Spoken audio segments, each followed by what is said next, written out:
वह समाप्त हो गया है सादृश्य का टॉपिक। प्रीवियस ईयर के क्वेश्चन भी कर लिए, थ्योरी भी पढ़ ली। अब आज अपन पढ़ रहे हैं विजातीय परीक्षण। देखो, विजातीय परीक्षण या वर्गीकरण दोनों एक ही नाम है। मतलब इसमें क्या होता है कि चार ऑप्शन मिलेंगे आपसे। प्रश्न बोलेगा निम्न में से भिन्न है। तीन चीजें एक जैसी होगी, मतलब विजातीय दूसरी जाति का। एक तीन तो एक ही जैसे होंगे। वर्गीकरण मतलब समूह। तो ये तीन तो एक समूह के होंगे, चौथा अलग समूह का होगा। आज इसके अपन थ्योरी पढ़ेंगे, फिर वही एक बार क्वेश्चन करेंगे, फिर अगले वीडियो में प्रीवियस ईयर के क्वेश्चन करेंगे। ठीक है। अब इसमें भी तीनों प्रकार के प्रश्न आते हैं, गणित के भी हो सकते हैं, हिंदी के भी हो सकते हैं, इंग्लिश के भी हो सकते हैं। चलो अपन देखते हैं गणित के प्रश्न। गणित के प्रश्न किस किस आधार पर आते हैं वो देखो। गणित के प्रश्न आते हैं जैसे पहला नियम। नियम के हिसाब से अब की बार नियम में जमा दिया। चलो मैंने अलग अलग आपकी सुविधा के लिए, ताकि नियम याद कर लो कि इस टॉपिक में ये नियम है, इसलिए अब की बार नियम पढ़ रहे हैं अपन। वर्ग या घन संख्या पर आधारित। वर्ग का मतलब क्या होता है? वही घात दो, एक की घात दो, दो की घात दो, तीन की घात दो। इसका मतलब क्या होता है? तो मतलब तीन ऑप्शन तो ऐसे होंगे जो किसी के वर्ग होंगे, बाकी एक ऑप्शन होगा जो वर्ग नहीं होगा। घन क्या होता है? तीन घात, एक की घात तीन, दो की घात तीन, तीन की घात तीन। मतलब कितना होता है? 27, 8, एक। तीन ऑप्शन तो ऐसे होंगे जिनमें घन होगा, एक ऑप्शन ऐसा होगा जिसमें घन नहीं होगा। तो इसके लिए आपको घन संख्याएं याद रखनी है। और मैंने कल के वीडियो में आपको बता भी दिया है कि 1 से 20 तक के घन वर्ग क्या होते हैं और 1 से 10 तक की संख्याओं के घन क्या होते हैं। अगर आपको और ज्यादा याद करनी है तो और ज्यादा बता देंगे, पर कम से कम आपको कितनी याद होनी चाहिए? कम से भी कम 20 तक, और दोनों 20 तक तो याद रखो कम से भी कम। ठीक है। चलो पहला प्रश्न देखो, ऐसे प्रश्न किसके देश आएगा? जैसे पहला प्रश्न है 16, 64, 121 और 46, ये डी ऑप्शन है। ये अलग से ऑप्शन है डी, 46। अब देखो 16 किसका वर्ग होता है? 4 का। 64 किसका होता है? 11, 8 का। 121 किसका होता है? 11 का। 46 किसी का नहीं होता। तो देखो तीन संख्या तो वर्ग मिली, एक वर्ग नहीं मिली, इसलिए अलग जाति की है, ये अलग है संख्या। तो यहाँ डी अपना आंसर हो जाता है। ऐसे और देखो आप, दूसरा नियम भाग व गुणा पर आधारित। किस पर आधारित है? भाग व गुणा पर। मतलब इसमें दो संख्या मिलेगी आपको, भाग और गुणा एक दूसरे के विपरीत होते हैं, इसलिए मैंने दोनों लिख दिया कि या तो भाग दो, भाग देंगे 91 में तो कितनी बार जाएगा? 7 बार। इसका मतलब क्या है कि 13 को 7 से गुणा करेंगे तो क्या आ रहा है? 91। 15 का भाग 105 में देंगे तो कितनी बार जाएगा? 7 बार। मतलब 15 को 7 से गुणा करेंगे तो कितना आएगा? 105। तो दोनों एक ही चीज है, चाहे भाग से देखो या गुणा से देखो। ऐसे सेम यहाँ देखो, 18 का भाग 36 में देंगे तो कितना आएगा? 2। यहाँ देखो, यहाँ कितना है? 17। यहाँ 17 लिखा हुआ है।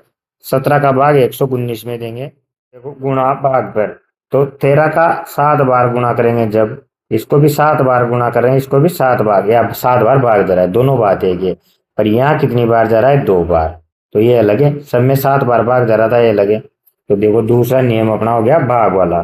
पहला नियम अपन ने क्या पढ़ा अभी कि वर्ग या घन होंगे, या भाग हो सकता है, या अगला देखो आपके इस प्रकार का प्रश्न मिल सकता है आपको, योग। योग का मतलब अंकों का योग।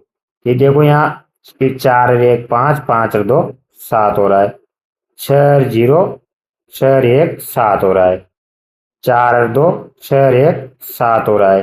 पर यहाँ देखो अंकों का योग कितना हो रहा है? 8। तो अंकों तो ये अपना, ये जो गलत है वो सही है। इसमें बीजाते में मतलब जो सबसे अलग है वो छांटना होता है। वर्गगण हो सकता है, योग हो सकता है, गुणा भाग हो सकता है। और तीसरा 3 नियम हो गए। चौथा नियम देखो आप, अंकों की पुनरावृत्ति। मतलब कोई अंक आएगा किसी में भी, तीन ऑप्शन में हो सकता है एक अंक आए, चौथे में नहीं आए। या जैसे यहाँ देखो, यहाँ 4 2 बार आ रहा है, और में कोई भी अंक 2 बार नहीं आ रहा देखो, तो ऐसे ये राइट होगा। अंकों की पुनरावृत्ति। या ऐसा भी हो सकता है कि तीन ऑप्शन ऐसे हो जहां कोई अंक बार बार आ जाए। क्या हो जाए? ये 6 मान लो, इसको 6 चलो। ऐसे भी हो सकता है कि अभी इसमें क्या हो, कोई भी अंक दोबारा नहीं आए। देखो इसमें दो दो बार आ गया, दो दो बार, दो दो बार, पर इसमें दो एक बार ये, तो ये अलग हो गया। या ऐसा हो सकता है कि एक ऑप्शन में तो दो बार आ रहा है पर बाकी ऑप्शन में नहीं आ रहा। ठीक है। और सम और विषम संख्या पर आधारित, सम और विषम संख्या पर आधारित कैसे हो सकते हैं कि मतलब ऐसा होगा कि तीन ऑप्शन तो ऐसे होंगे जिनमें सम संख्याएं होगी, एक ऑप्शन ऐसा होगा जिसमें विषम संख्या होगी। तो ऐसा भी हो सकता है कि सम या विषम। तो सम संख्या किसे कहेंगे? जिसका इकाई अंक 0, 2, 4, 6, 8 हो उसे सम संख्या कहेंगे। अब कितनी भी बड़ी संख्या हो आपको इकाई अंक देखना है। अगर इकाई अंक 0, 2, 4, 6, 8 में से हो तो क्या होगा? सम संख्या। और जिसका इकाई अंक 1, 3, 5, 7, 9 में से हो वह कैसी होगी? विषम संख्या। तो ऐसा होगा कि तीन सम संख्या होगी, एक विषम होगी, तो विषम अलग है। या ऐसा हो सकता है तीन ऑप्शन में तो सब विषम संख्या होगी, एक ऑप्शन में सम संख्या होगी। अगला नियम देखो आप, अभाज्य संख्या पर आधारित। अभाज्य संख्या पर आधारित कैसी होती है? मतलब तीन संख्याएं ऐसी होगी जो अभाज्य हो सकती है और एक संख्या ऐसी होगी जो अभाज्य नहीं होगी। या क्या हो सकता है? तीन ऑप्शन ऐसे होंगे जिनमें भाज्य संख्या होगी, मतलब जिसमें किसी ना किसी का भाग जाता हुआ। एक संख्या ऐसी होगी जो अभाज्य होगी, तो जो अलग होगी वही अपना आंसर होगा। ऐसी संख्या जिसमें एक और स्वयं के अलावा किसी का भी भाग नहीं जाता उसे अभाज्य संख्या कहते हैं। अभाज्य संख्या मैंने 1 से 100 तक की लिख दी है। 1 से 100 तक कितनी अभाज्य संख्या होती है? 25। 1 से 100 तक 25 अभाज्य संख्या होती है। गिन लो क्या सही लिखी है क्या मैंने? 1, 2, 3, 4, 5, 6, 7, 8, 9, 10, 11, 12, 13, 14, 16, 17, 18, 19, 20, 21, 22, 23, 24, 25, 26। ज्यादा हो रही है, इसका मतलब कोई संख्या गलत लिख दी है मैंने। देखो कौन सी संख्या गलत लिखी है? 2, 3, 5, 7, 11, 13, 17, 19, 21, 23, 24, 25, 26, 27, 28, 29, 30, 31, 33 आता है क्या? किसी के पहाड़े में नहीं आता ना। 59 भी शायद किसी के पहाड़े में नहीं आता, 61 भी नहीं आता, 67 भी नहीं आता, 71 भी नहीं आता, 73 भी नहीं आता। ये आता है यार 87। 87 में तीन का भाग जरा ये नहीं है, इसको हटा दो, इसको क्या कर दो? हटा दो। ये जो बची है ये क्या है? अभाज्य संख्या है। अभाज्य संख्या का मतलब होता है ऐसी संख्या जिसमें किसी भी संख्या का भाग नहीं जाए, केवल किसका जाएगा? एक का तो सब में जाता है और खुद का भी सब में जाता है। जैसे 5 का भाग 5 में जाएगा, इसे जैसे खुद संख्या का भाग जाए या किसी का भी भाग नहीं जाता उसे क्या बोलते हैं? अभाज्य संख्या।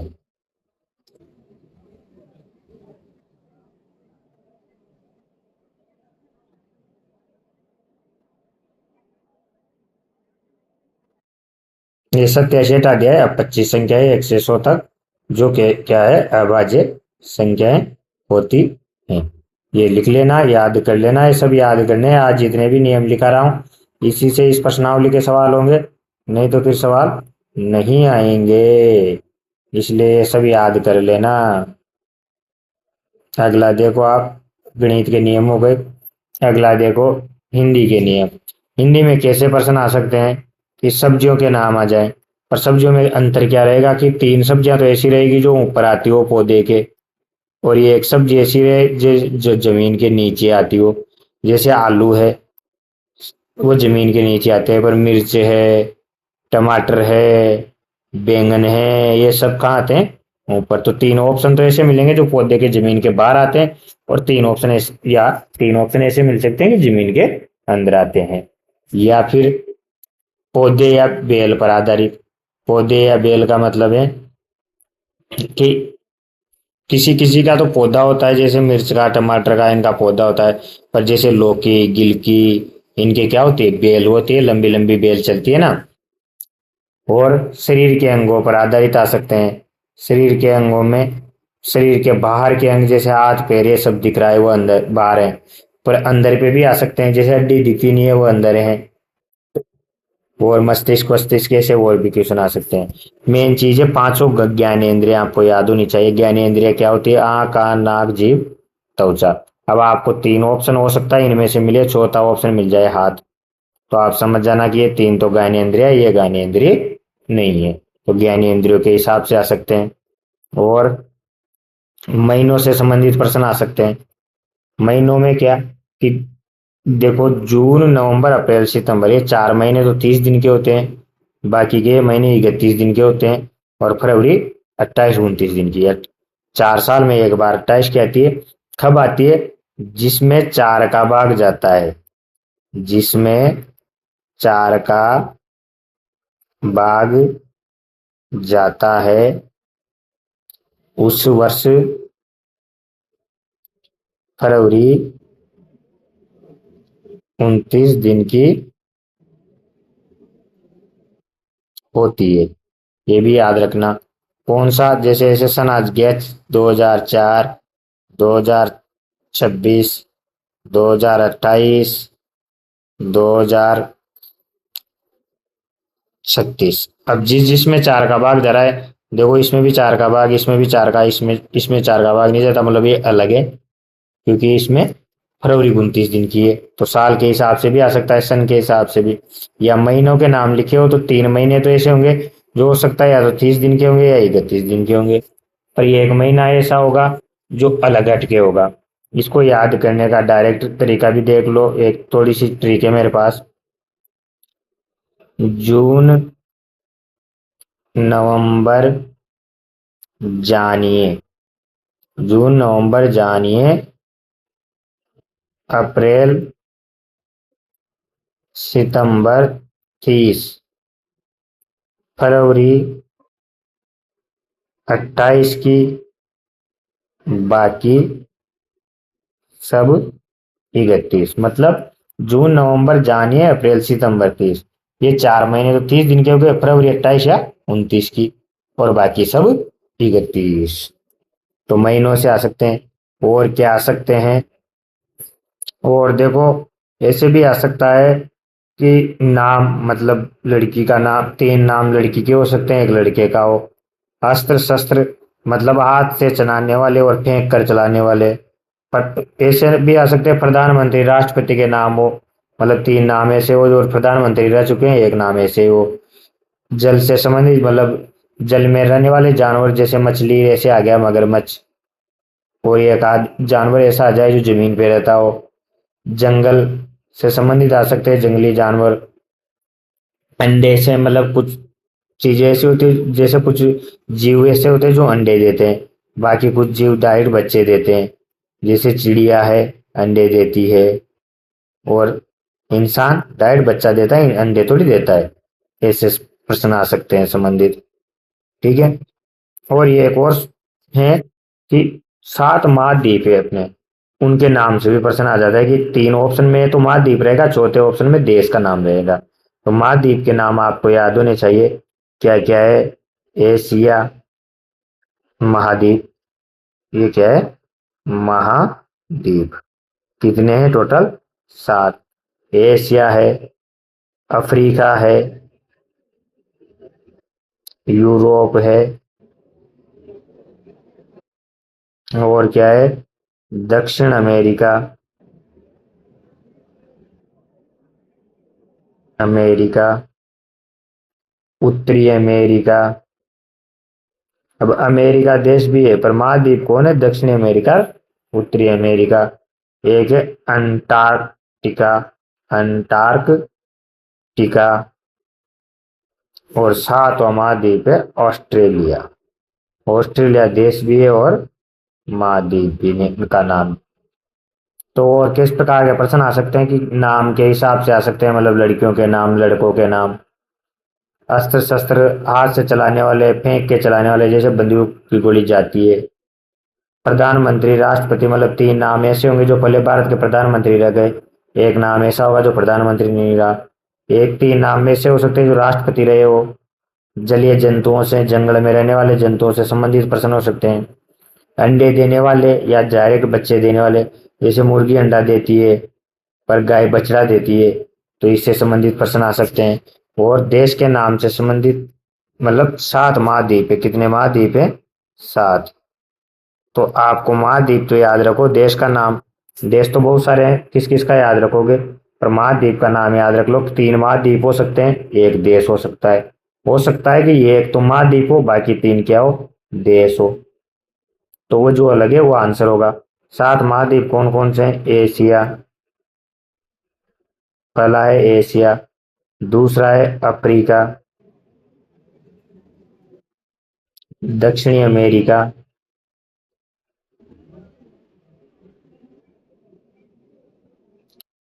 उत्तरी अमेरिका। अमेरिका नाम से 2 है, दक्षिणी और उत्तरी, एक ऊपर एक नीचे इसलिए। और अफ्रीका हो गया, यूरोप। कितने हो गए? 1 2 3 4 5 हुए हैं। एक है ऑस्ट्रेलिया।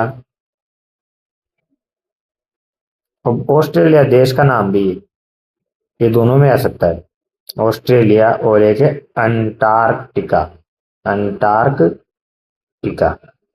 तो ये 7 महाद्वीप भी लिख लेना और याद कर लेना, इनसे भी संबंधित प्रश्न आ सकते हैं। आगे अपन देखते हैं अंग्रेजी के प्रश्न। कौन से? अंग्रेजी, मतलब जिनमें अंग्रेजी से संबंधित, अंग्रेजी से संबंधित कैसे कैसे आ सकते हैं? अंग्रेजी में कलर के नाम आ सकते हैं कि 3 ऑप्शन तो ऐसे होंगे जो कलर के नाम को दिखा रहे होंगे, पर ये एक ऑप्शन ऐसा होगा जो अलग ही होगा। अर्थ व बिना अर्थ वाले, मतलब 3 स्पेलिंग तो ऐसी होगी जिनका कोई ना कोई अर्थ निकलेगा, और एक कुछ भी लिख देगा जिसका कोई मतलब ही नहीं है। क्या लिख देगा? कुछ भी लिख दिया जिसका अर्थ स्पेलिंग ही नहीं है वो किसी की। रेखाओं से, रेखा का मतलब गणित वाली लाइन नहीं है, मतलब लाइन नहीं है पर गणित वाला नहीं है। जैसे ई कितनी लाइनों से बन रहा है? 1 2 3 4 5। एक, ये कितनी लाइनों से बन रहा है? ऐसे लिखते हैं ना, ये 3 लाइनों से। तो ऐसे लाइन से संबंधित प्रश्न आ सकते हैं। देखो एन कितनी लाइन से बन रहा है? 3 लाइन से। टी देखो 2 लाइन से। तो ऐसे लाइन से संबंधित कि 3 अक्षर तो ऐसे होंगे जो सेम लाइन से बनेंगे, मतलब हो सकता है कि 3 लाइन से बने या 4 लाइन से बने। पर ये, या 3 अक्षर ऐसे होंगे जो लाइनों से बनेंगे, एक अक्षर ऐसा होगा जो लाइन से नहीं बनेगा, जैसे ओ। इसमें लाइन कहाँ है? वर्णमाला क्रम। वर्णमाला क्रम मतलब अपन ने सादृश्यता में भी देखा था कि ये सी, अभी एक छोड़ के एक आ रहा है, बाकी एक ऑप्शन होगा जिसमें रेगुलर आ जाएगा, या आपने 5 5 छोड़ के आ जाएगा, या 6 6 छोड़ के आ जाए, या एक में पीछे आ जाए। और क्या आ सकता है? अंग्रेजी के स्वर। अंग्रेजी के स्वर 5 होते हैं, ए ई आई ओ यू। 3 ऑप्शन में हो सकता है आपको स्वर मिल जाए, एक ऑप्शन में इनके अलावा कुछ और मिल जाए, तो वो स्वर नहीं है, वो क्या है? व्यंजन है। या क्या हो सकता है? 3 ऑप्शन में व्यंजन मिल जाए, एक ऑप्शन में स्वर मिल जाए। तो आप बाकी स्वर याद रखो, व्यंजन अपने आप, इन 5 के अलावा जो बचे वो सब क्या है? अंग्रेजी के व्यंजन है। ये इसकी थ्योरी हो गई है। बाकी अगली क्लास में अपन सवाल करेंगे इसके सभी। इस थ्योरी को याद कर लेना, इन्हीं नियमों से ज्यादातर प्रश्न बनेंगे। और जो भी नियम बच गया है वो भी अपन सवाल करेंगे जब आ जाएगा। Thank you.